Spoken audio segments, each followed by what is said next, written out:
और जान का तहफ़्फ़ुज़ है। और अगर सिंध के अवाम की यह सूरत हाल कर दी गई है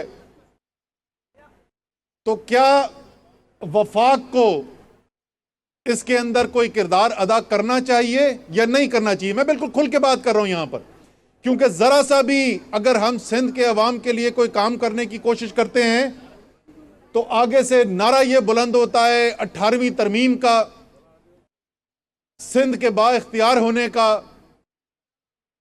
इसमें इस अवाम के बाइख्तियार होने का, सूबों को इख्तियार होने का, तो जितना इदराक इमरान खान को है किसी और सियासतदान को नहीं। आप जितनी भी उनकी तकारीर उठा के देख लें, जो उन्होंने फैसले किए हैं, खैबर पख्तूनख्वा के अंदर हुकूमत आई तो गांव की सतह के ऊपर जो है मुकामी हुकूमत बना दी गई, तरक्याती फंड दिए गए, गांव की सतह के ऊपर पाकिस्तान की तारीख में कभी नहीं हुआ था। लेकिन बाइख्तियार होना और आजाद होना कि आप अपने लोगों के ऊपर, अपने अवाम के ऊपर, अपने इलाके के अंदर जुल्म और जबर करें, यह एक चीज नहीं है। वफाक अपनी जिम्मेदारी समझती भी है और वफाक अपनी जिम्मेदारी पूरा करने के लिए तैयार भी होती है।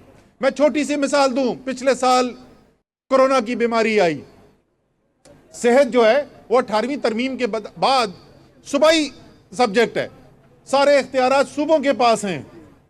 लेकिन चाहे वो टेस्टिंग किट्स हों, चाहे वो हस्पताल के अंदर जो अमले ने खुसूसी पर्सनल प्रोटेक्टिव पहनने हो, लेबोरेटरीज का क़याम हो, ये तमाम चीजें, ऑक्सीजन बेड्स हों, वेंटिलेटर्स हों, इन तमाम चीज के लिए वफाक ने अरबों रुपए खर्च किए और पाकिस्तान के हर सूबे के अंदर ये मुहैया की गई, बशमूल सिंध के। जब कोरोना की वजह से लोगों का रोजगार खत्म हुआ और लोगों की आमदनी एकदम से खत्म हुई, तो खास तौर पे वो जो कमजोर तबका था, जो दिहाड़ीदार था, बिलावल तो कहते थे lockdown lockdown lockdown, Murad Ali Shah कहते थे कोई भूख से मरता नहीं है। लेकिन इमरान खान को एहसास था कि गुर्बत क्या चीज होती है और गुर्बत के अंदर भूख क्या चीज होती है। इसलिए वफाक ने पाकिस्तान की तारीख का सबसे बड़ा लोगों की मदद करने का प्रोग्राम किया और सिर्फ 2 माह के अरसे के अंदर अंदर 200 अरब रुपए पाकिस्तान के अवाम में तकसीम किए गए, जिसमें से 65 अरब रुपया सिंध के अवाम के ऊपर खर्च किया वफाक ने। और जब वो पैसा बांटा जा रहा था तो मुराद अली शाह कहते थे कि ये मुजरिमाना काम हो रहा है। शायद उनकी नजर में गरीब की मदद करना मुजरिमाना काम होता है।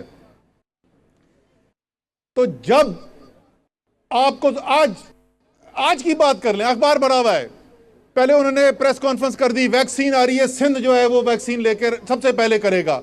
वैक्सीन एक नहीं है सिंध हुकूमत के पास, तमाम वैक्सीन वफाक इनको दे रहा है और उसके ऊपर सियासत हो रही है। शर्म आनी चाहिए कि एक ऐसी चीज जो लोगों की सेहत की चीज है उसके ऊपर भी सियासत की जा रही है और झूठ बोलकर सियासत की जा रही है। इन सब अब वैक्सीन के लिए भी लाइन में लगे हुए होंगे कि वफाक दे। लेकिन जब भी इनका जो जबर है, इनका जो जुल्म है सिंध के अवाम के ऊपर, जब उसकी बात की जाए तो उनको 18वीं तरमीम याद आ जाती है। ये जो हालात हमने यहां पर देखे हैं उसको सबसे पहले अव्वलीन तरजीह में, बाकी तरक्याती कामों के ऊपर भी काम इंशाअल्लाह ताला मुकम्मल, आज दोपहर को भी हमारी मीटिंग है, सारे इलाके के बहुत सारे जो मुंतखब नुमाइंदे हैं उनको भी बुलाया हुआ है, वफाक के इदारों को भी साथ बिठा के अपने तरक्याती मंसूबों की भी बात करेंगे और वापस वजीर आजम के पास रिपोर्ट लेके जाएंगे। लेकिन सबसे पहली जो रिपोर्ट मैंने लेकर जानी है वो ये है कि सिंध के अवाम का जान और माल का तहफ़्फ़ुज़ नहीं है।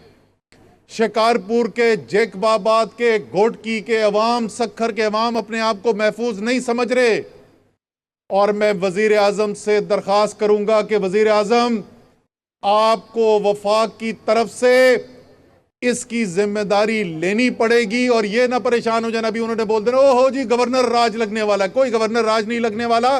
लेकिन लोगों की जान और माल के तहफ़्फ़ुज़ के लिए वफाक मेरी वज़ीर आज़म को ये दरख्वास्त होगी जिम्मेदारी पूरी करे।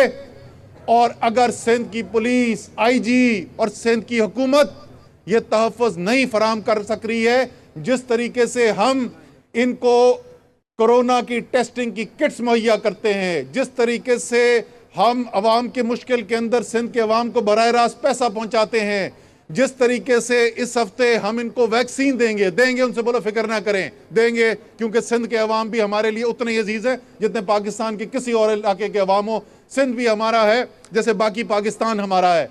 लेकिन उसके साथ साथ जिस तरीके से वो जिम्मेदारी पूरी कर रहे हैं, इसी तरीके से हमें यह जिम्मेदारी भी पूरी करनी पड़ेगी। यह नहीं हो सकता कि जबर हो, लोगों को तहफ़्फ़ुज़ ना मिले और वफाकी हुकूमत खामोश बैठी रहे। इंशाअल्लाह ताला जो भी वफाक को करना पड़ा, आगा तैमूर आपने ये बहुत जबरदस्त चीज सिंध के अवाम के लिए उठाई है, इंशाअल्लाह ताला इसके ऊपर भी काम करवाएंगे।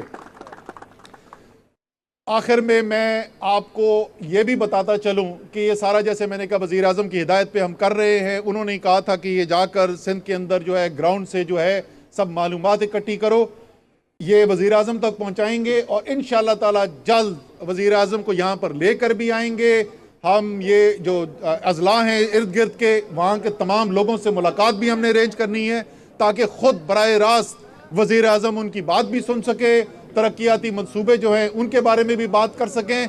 और ये जो जुल्म हो रहा है सिंध के अवाम के ऊपर, ये जो इस वक्त जान और माल का तहफ़्फ़ुज़ नहीं है, इसकी भी वो खुद बराह रास्त भी रिपोर्ट लें और उसके बाद इंशाअल्लाह ताला एक ऐसा ऑपरेशन हो जिससे लोगों की जान और माल के तहफ़्फ़ुज़ का इंतज़ार सके।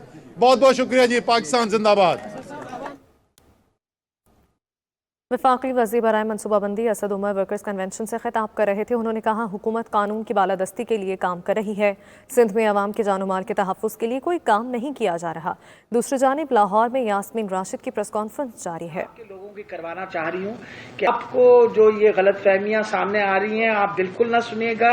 इंशाअल्लाह हमारी पूरी कोशिश है कि जो हमारी सबसे वल्नरेबल पार्ट है सोसाइटी का, जिसमें हमारे बुजुर्ग हैं, बूढ़े लोग हैं, हमारे health care workers, front line workers, इंशाल्लाह सबको वैक्सीनेशन अगले 4 से 5 माह के अंदर वाफर मिकदार में सारा मिल जाएगा। मतलब ये प्रोसेस जो है ये मुसलसल परसों से चलना शुरू होगा और ये चलता रहेगा। So this is going to be there constant. कुछ और मैं आपके सामने बातें रखना चाह रही हूँ कि बहुत जरूरी है कि ये खबर भी निकले जरूर बाहर। आपको पता है कि अल्हम्दुलिल्लाह जब से हमारी हुकूमत आई है, हमने 2-3 चीज़ों पे बहुत काम किया हेल्थ के अंदर, क्योंकि हमेशा शिकायत ये होती थी कि अमले की कमी है, इसकी वजह से अस्पताल ठीक नहीं चल रहे, दवाइयों की कमी है, पैसे नहीं है। इसलिए हमने इंश्योर किया कि जब से हमारी हुकूमत आई है हमने 32,000